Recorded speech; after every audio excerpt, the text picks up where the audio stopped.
Hello everyone, this is Pooja Sharma from Pooja Sharma classes. उम्मीद करती हूँ आप सब अच्छे होंगे। सीटेट के लिए हमारा यह प्रैक्टिस सेट है। प्रैक्टिस सेट हमारा 1 है। आज से हम प्रैक्टिस सेट स्टार्ट कर रहे हैं और इसी तरीके के आपके यहाँ पे क्वेश्चंस पूछे जाते हैं। तो इसमें हम बाल विकास को यहाँ पे डिस्कस करेंगे। यहाँ पे हमने बाल विकास के टॉप क्वेश्चंस लिए हैं। तो चलिए स्टार्ट करते हैं। अगर आप यूपी टेट की तैयारी कर रहे हैं तो यूपी टेट के मैंने आपके जो प्रीवियस ईयर क्वेश्चन पेपर्स हैं उनको करा दिया है। 2011 से लेकर 2021 तक के यानी 10 ईयर्स के मैंने आपको कंप्लीट करा दिए हैं। तो आप इनको देख लेना। मैं लिंक आपको नीचे डिस्क्रिप्शन बॉक्स में दे दूंगी। ठीक, तो इसी तरीके के आपके क्वेश्चन आते हैं तो आपको सभी क्वेश्चंस को अच्छे से समझ करके चलना है। आपको वीडियो पसंद आती है तो लाइक कर देना और अपने दोस्तों के साथ शेयर कर देना। अगर आप चैनल पर नए आए हैं तो चैनल को सब्सक्राइब जरूर कर लेना। आपको यहाँ पे बहुत कुछ सीखने को मिलेगा। अच्छी चीज़ें यहाँ पे कराई जाती हैं। यहाँ पे कोई ज़्यादा फालतू की एक्स्ट्रा कोई बात नहीं की जाती है, तो आप इनको अच्छे से समझिए। तो चलिए बाल विकास को हम स्टार्ट करते हैं।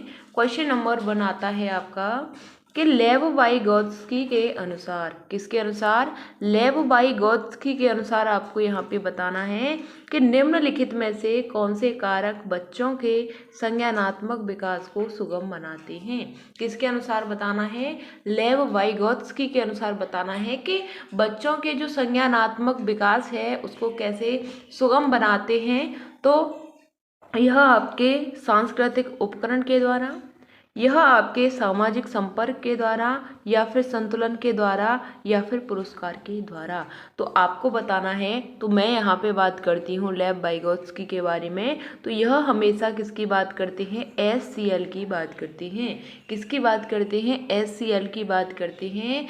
S का मतलब हो गया सोशल यानी कि सामाजिक, C का मतलब हो गया कल्चरल जो सांस्कृतिक है, और L का मतलब हो गया आपका लैंग्वेज भाषा की बात करते हैं। तो इनके यह 3 क्या हो जाते हैं? इनके यह 3 टूल्स हो जाते हैं। क्या हो जाते हैं? 3 टूल्स हो जाते हैं। आपको ध्यान रखना है 3 यंत्र हो जाते हैं। कौन कौन से होते हैं? सोशल, कल्चरल और लैंग्वेज। ठीक, तो आपको ध्यान रखना है। आपको यहाँ पे दिख जाएंगे। तो ऑप्शन में आपको यहाँ पे दे रखा है कल्चरल टूल्स। ठीक, सांस्कृतिक उपकरण बिल्कुल बात सही है। सोशल इंटरेक्शन बिल्कुल बात सही है। और यहाँ पे संतुलन की बात यह नहीं करते हैं, पुरस्कार की बात नहीं करते हैं। तो यहाँ पे आपका फर्स्ट और सेकंड आपका यहाँ पे सही आंसर हो जाता है। तो इसका सही आंसर आपका ऑप्शन नंबर 3 हो जाता है। आपको ध्यान रखना है। लेव वाइगोत्स्की किसकी बात करते हैं? SCL की बात करते हैं। तो ऑप्शन नंबर यहाँ पे C हो जाता है। फर्स्ट और सेकंड आपका राइट आंसर है। क्वेश्चन नंबर आपका 2 आता है कि एक बाल केंद्रित कक्षा में अधिगम, एक बाल केंद्रित शिक्षा में अधिगम के बारे में बताना है। अधिगम का मतलब होता है, क्या होता है? सीखना होता है। क्या होता है? अधिगम का मतलब सीखना होता है। तो उद्दीपन प्रतिक्रिया में संघों के युग्म द्वारा होता है। उद्दीपन प्रतिक्रिया संघों के युग्म द्वारा होता है। ऑप्शन 2 आता है पुरस्कार और दंड पर निर्भर है। ऑप्शन 3 आता है कि शिक्षक और छात्रों के द्वारा सहनिर्मित है। ऑप्शन 4 आता है कि पूरी तरह से शिक्षक पर निर्भर है और छात्रों की भूमिका क्या है?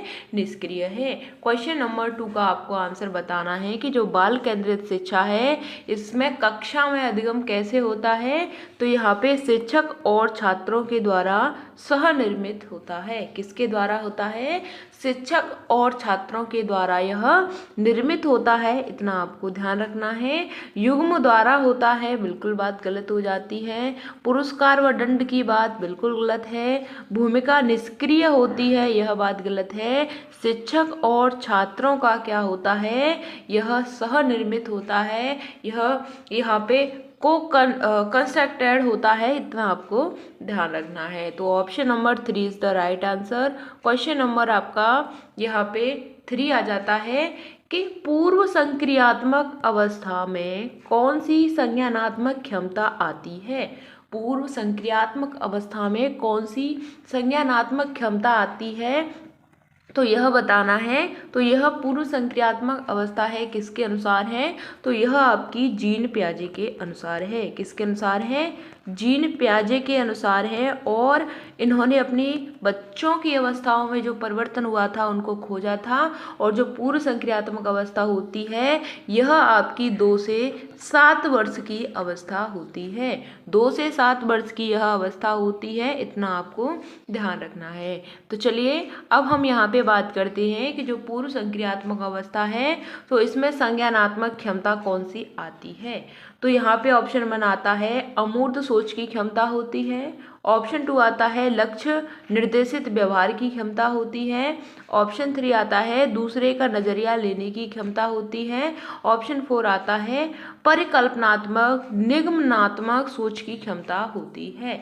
क्वेश्चन नंबर 3 का सही आंसर आपका ऑप्शन नंबर 2 हो जाता है। यह आपकी लक्ष्य निर्देशित व्यवहार की क्षमता हो जाती है। क्या हो जाती है? गोल डायरेक्टेड बिहेवियर की क्षमता होती है। कौन सी? आपकी पूर्व संक्रियात्मक अवस्था, जो कि आपकी 2 से 7 वर्ष की अवस्था होती है। इतना आपको ध्यान रखना है, बाकी आपके सभी यहाँ पे गलत हो जाते हैं। क्वेश्चन नंबर आपका 4 आता है, आपको बताना है हार्वर्ड गार्डनर के सिद्धांत में सोच को व्यक्त करने के लिए धारा प्रवाह और लचीले ढंग से भाषा का उपयोग करने की क्षमता बुद्धि की विशेषता है। यह बात आपको बतानी है। यहाँ पे जो आपके हार्वर्ड गार्डनर हैं, यहाँ से आपका एक क्वेश्चन बिल्कुल क्या है, फिक्स है। यहीं से आपको एक क्वेश्चन एक पूछा जाता है, तो आपको हार्वर्ड गार्डनर को अच्छे से पढ़ करके जाना है। इन्होंने बुद्धि को 8 प्रकार की बताया है। 8 प्रकार की इन्होंने क्या बताया है? 8 प्रकार की इन्होंने बुद्धि बताई है। ठीक, चलिए अब हम यहाँ पे समझते हैं क्वेश्चन के थ्रू कि यहाँ पे हार्वर्ड गार्डनर के सिद्धांत में सोच को व्यक्त करने के लिए धारा प्रवाह, लचीले ढंग से भाषा का उपयोग करने की क्षमता बुद्धि की विशेषता क्या कहलाती है। तो यह आपकी भाषाई बुद्धि होती है, प्राकृतिक बुद्धि होती है, प्रकृतिवादी बुद्धि होती है, स्थानिक बुद्धि होती है, या फिर आपकी अंतः वैयक्तिक बुद्धि होती है।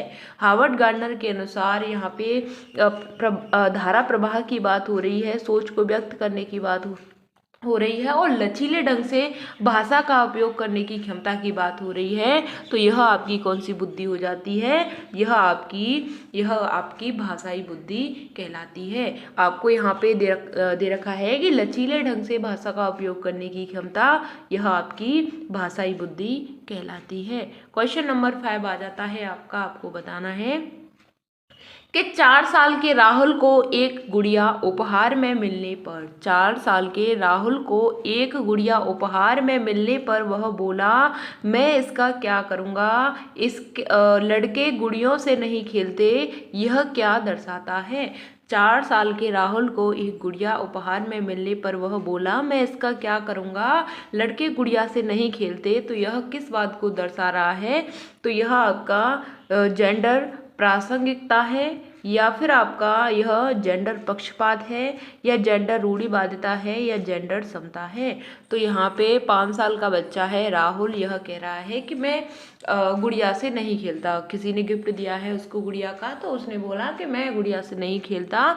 तो यह आपका क्या कहलाता है? यह आपका जेंडर स्टीरियोटाइप कहलाता है, जेंडर रूढ़िवादिता कहलाता है। आपको ध्यान रखना है। यहाँ से भी आपका ये क्वेश्चन बिल्कुल फिक्स है। आपका यही क्वेश्चन आपका बार बार रिपीट होके आता है। यह आपकी जेंडर रूढ़िवादिता कहलाती है। क्वेश्चन नंबर 6 आता है आपका, आपको बताना है इसका आंसर कि सीखने के आकलन के बजाय सीखने के लिए आकलन सुनिश्चित करने के लिए एक शिक्षक को चाहिए कि वह सीखने के आकलन के बजाय सीखने के लिए आकलन सुनिश्चित करने के लिए एक शिक्षक को चाहिए कि वह शिक्षार्थियों की केवल संज्ञानात्मक क्षमताओं पर ध्यान केंद्रित करे, या फिर आपका ऑप्शन 2 आता है कि शिक्षण अधिगम में दैनिक प्रक्रिया में आकलन को शामिल करे। ऑप्शन 3 आता है कि सीधे निर्देश की विधि के द्वारा शिक्षण को करे। ऑप्शन 4 आता है आपका प्रतिस्पर्धा की भावना को बढ़ावा देने के लिए बच्चों के बीच में तुलना पर जोर दे।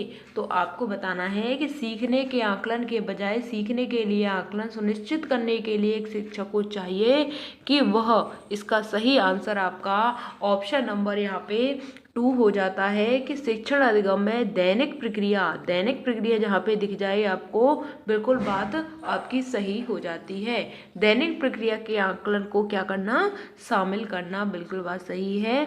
यहाँ पे सीधे निर्देश देना, बिल्कुल बात गलत हो जाती है। बच्चों के बीच में हमें तुलना नहीं करनी है, और केवल यहाँ पे संज्ञानात्मक क्षमताओं पर ध्यान नहीं देना, केवल आ जाए बिल्कुल गलत हो जाता है।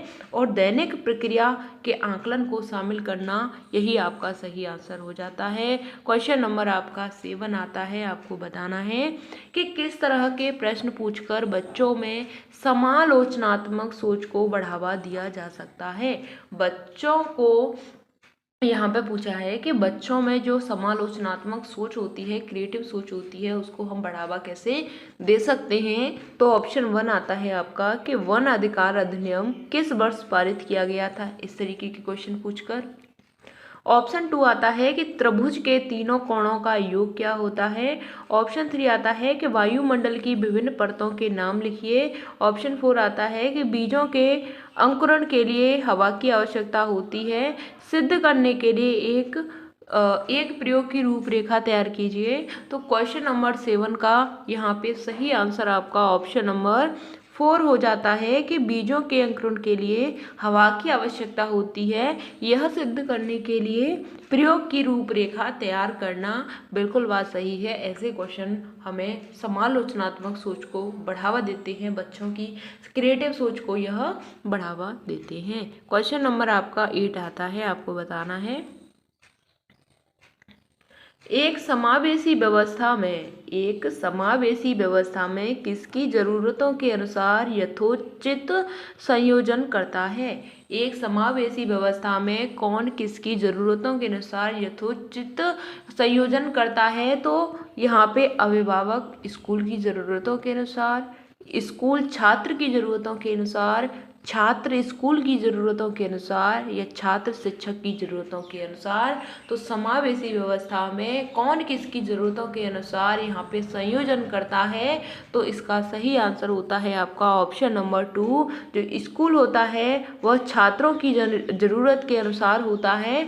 तो स्कूल और स्टूडेंट की बात हो रही है। Option number 2 is the right answer. Question number 9 आता है। आपको बताना है कि वो छात्र जिन्हें खाली जगह है यानी डॉट है, उन्हें पाठ पढ़ने और लंबे अंशों को समझने में लगातार चुनौतियों का सामना करना पड़ता है। तो यह आपका प्रमस्तकीय धातु होता है, गुणज वैकल्य होता है, पठन वैकल्य होता है, या लोकोमोटर डिसेबिलिटी होती है, यानी कि गतिमान दिव्यांगता होती है। तो यहाँ पे पढ़ने की बात हो रही है, तो पढ़ने से संबंधित आपका क्या होता है, यहाँ से भी आपका एक क्वेश्चन फिक्स है। तो यह आपका डिसलेक्सिया होता है, पठन वैकल्य होता है, पढ़ने से संबंधित यहाँ पे अक्षमता होती है। क्वेश्चन नंबर 10 आता है कि अर्थपूर्ण अधिगम को सुसाध्य करने के लिए एक शिक्षिका को क्या करना चाहिए।